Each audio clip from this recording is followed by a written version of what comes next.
I have had to ask for multiple accommodations or changes for me with my naturopath and the naturopath student because of the triggers to the trauma and to help me feel safer. And they have been so good with me about it. And I'm really grateful that they are trauma informed and that they have such compassion.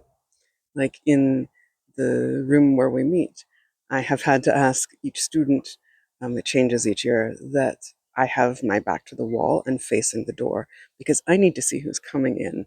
It's a safety issue for me and it helps me be a little bit calmer. And for when they're doing things that are triggering, like acupuncture, I need to talk through it and to talk about the trauma that's coming up. But I also need to be sitting up and not lying down because the, I guess, examining table reminds me so much of tables that I was tortured on and strapped to and raped on. So they allow me to sit up, which I'm really grateful for.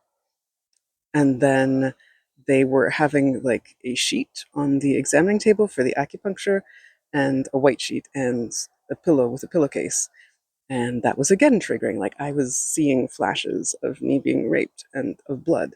And so I sat through it for like 3 or 4 times. And then I'm finally saying, could we not have the sheets? And could I just sit in the chair while you're doing the acupuncture? And then they were good with that.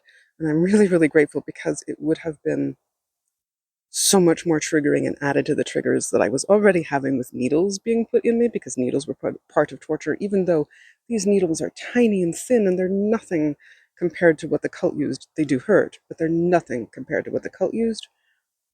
But it still reminds my body of torture and it still triggers it. So each layer that they are able to go there with me and accommodate me for helps me be a little bit safer and a little bit